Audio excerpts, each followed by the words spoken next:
Good evening, everyone. Now we are started our next topic, sales negotiation. Sales negotiation refers to the mutual discussion between the buyer and the seller for a transaction or agreement. The negotiation can be a formal event at a specific date and time. It can also be an ongoing process at different point in sales process.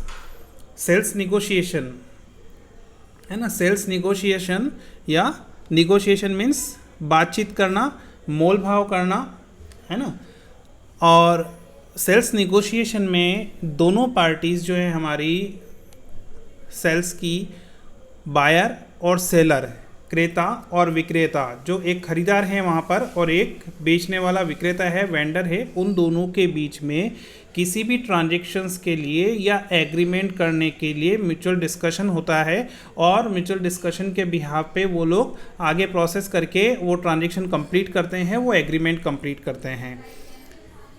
ये एक formal event की तरह होता है जिसके अंदर एक particular date होती है ना, और एक पर्टिकुलर टाइम होता है. फॉर एग्जांपल मेरे को कोई प्रॉपर्टी परचेस करनी है तो उस प्रॉपर्टी को परचेस करने के लिए मैं एज अ बायर मैं किसी सेलर से, किसी वेंडर से बात करूँगा, मोल भाव करूँगा उसकी प्राइजेस को लेके, उस है ना, और उस प्रॉपर्टी से रिलेटेड जो भी कोई डॉक्यूमेंट्स वगैरह हैं उन सब की जांच पड़ताल करने के लिए ये सब चीज़ें मैं उनसे बातचीत करूँगा. और बातचीत करने के बाद में या किसी एग्रीमेंट को साइन करने से पहले ये सब चीज़ें की जाती है, निगोशिएशन किया जाता है. और ये निगोशिएशन जो है वो पर्टिकुलर किसी डेट को या टाइम को होगा, है ना. इसमें अंदाज से नहीं चलता है कि परसों तरसों या 2 दिन बाद या 4 दिन बाद, है ना. कोई डेट फिक्स होगी भाई 2 दिन बाद मीन्स 2 दिन बाद में, है ना, या मंडे को इतनी बजे, इतनी डेट को, इतनी तारीख को, इतनी बजे, समय, ये सब चीज़ें पहले से फिक्स होती हैं, है ना. ये इनके कंटेंट है एक्चुअली. ये सब चीज़ें जो हैं या ये जो प्रोसेस है ये सेल्स को लेके, ये जो सेल्स है, सेल्स के पर्पस से या सेलिंग जो प्रोसेस है हमारा ये डिफरेंट हो सकता है ना. सर्विसेज के मामले में अलग हो सकता है, प्रोडक्ट के मामले में अलग हो सकता है. फॉर एग्जांपल कि प्रोडक्ट की या जो हम बात कर रहे हैं यहाँ पे प्रॉपर्टी का एग्जांपल हम लोग ले रहे थे, तो उस प्रॉपर्टी के अंदर जब आप डील करते हैं कि आपको किसी कॉम्प्लेक्स के अंदर कोई फ्लैट परचेज़ करना है तो वो फ्लैट आप कब परचेज़ करेंगे, आप कब बुक कराएंगे, या तो वो रेडी पोजीशन के लिए बिल्कुल रेडी होगा या वो अंडर कंस्ट्रक्ट होगा, है ना, वो प्रॉपर्टी. तो होता क्या है अब उसके अंदर, अगर वो अंडर कंस्ट्रक्ट है तो दोनों पार्टीज़ जब डिस्कशन होता है दोनों के बीच में, भाई कितने प्राइस पे वो देने के लिए तैयार है, हम कितनी प्राइस पे लेने के लिए तैयार हैं, फिर उसके साथ में वो जो फ्लैट हमको प्रोवाइड कर रहा है उसमें फैसिलिटीज़ क्या प्रोवाइड करेगा, क्या वो विद फर्निश्ड है, विदाउट फर्निश्ड है. विद फर्निश्ड है तो उसमें वो क्या चीज़ें यूज़ करेगा, क्या फर्नीचर में हम लोगों को क्या क्या चीज़ें वो प्रोवाइड करने वाला है, किस प्राइस पे करने वाला है ना. तो ये सारी चीज़ें उसके अंदर काउंट होगी और काउंट होने के बाद में कैलकुलेशन वगैरह करके निगोशिएशन की जाएगी और निगोशिएशन करने के बाद में वो डील कंप्लीट होगी. इसी तरीके से सर्विसेज को लेके है ना, प्रोडक्ट एंड सर्विसेज. सेल्स में दोनों चीज़ें आती हैं हमारी, प्रोडक्ट एंड सर्विसेज. तो ये तो हो गया हमारे प्रोडक्ट की बात. अब बात आती है हमारी सेकंड सर्विसेज को लेके. सर्विसेज के अंदर हम लोग व्हीकल परचेस करते हैं, है ना. मैंने कार परचेस करी है तो कार परचेस करने के बाद होता क्या है, तो मैं जब कार की डील करूँगा उसको बाय करने के लिए, तब मैं वहाँ पे कुछ बार्गेनिंग करूँगा. कंपनी में अपनी तरफ से कुछ ऑफ़र्स प्रोवाइड करेगी, मैं उन ऑफ़र्स को देख रहा हूँ, पढ़ रहा हूँ, समझ रहा हूँ. फिर उसके बाद में कुछ एडिशनल चीज़ें भी मैं उनके सामने रखता हूँ. फॉर एग्जांपल कि एसेसरीज़ में मेरे को क्या क्या दिया जा रहा है, भाई एसेसरीज़ में सीट कवर आप मेरे को फ्री दे दो, है ना. या फिर आफ्टर सेल सर्विस जो है, उस व्हीकल को परचेज़ करने के बाद वो कंपनी जो है हमें 4 सर्विस या 6 सर्विस वो फ्री दे रही है, तो हम लोग उससे बार्गेनिंग कर सकते हैं कि नहीं हमें 6 नहीं, हमें 8 सर्विसेज आप प्रोवाइड करो, है ना. तो ये सब निगोशिएशन के पार्ट हैं. और ये जो सेलिंग का जो प्रोसेस का ही पार्ट कहलाएगा पूरी तरीके से. सेल्स निगोशिएशन मस्ट होता है किसी भी सेल्स के अंदर. ऐसा नहीं होता है सभी जगह, हमेशा ऐसा नहीं होगा कि जो फिक्स प्राइस है आप जाओगे और वो प्राइस आपको पे करनी है, टैग लगा हुआ है, आप निकालो अमाउंट और वो आप दे के आ जाते हो और वो प्रोडक्ट परचेस कर लेते हो या वो सर्विसेज परचेस कर लेते हैं, है ना.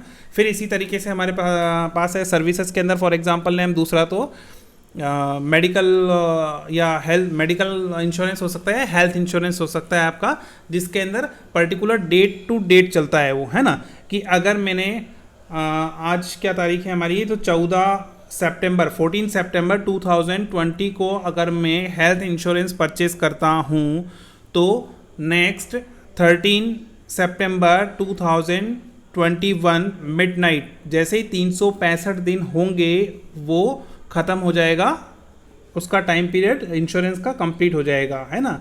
तो जितना रिस्क फैक्टर कवर होगा उस टाइम पीरियड कितना है हमारा, तो 365 डेज 1 ईयर के लिए, तो उसकी डेट और टाइम फिक्स है उस चीज़ों के अंदर, है ना, कि कब आप डील करते हो एग्रीमेंट के लिए, कब आप ट्रांजेक्शन करते हो, तो ये दोनों चीज़ें उसमें मोस्ट इम्पॉर्टेंट होती है, इसके बिना वो डील नहीं कर सकते हम लोग, है ना। अब बात आती है सेल्समैन जो है हमारा, सेल्स पर्सन जो है वो निगोशिएट क्यों करता है ना।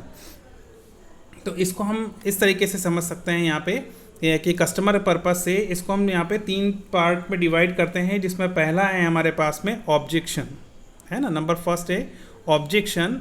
ऑब्जेक्शन में हम किन चीज़ों को कवर करते हैं या किन चीज़ों को, तो किसी भी लेन देन, ट्रांजेक्शन या एग्रीमेंट के लिए जब आपस में चर्चा की जाती है तो वो चर्चा करने के बाद में कोई भी विक्रेता जो आपका या क्रेता जो है वो किन चीज़ों पे डिस्कशन कर रहा है या किस तरीके से वो ऑब्जेक्शन कर सकता है, तो उसके लिए तो पहला पॉइंट हमारा ऑब्जेक्शन की जो हम बात कर रहे हैं तो वो किस तरीके से डील करेगा उसके अंदर।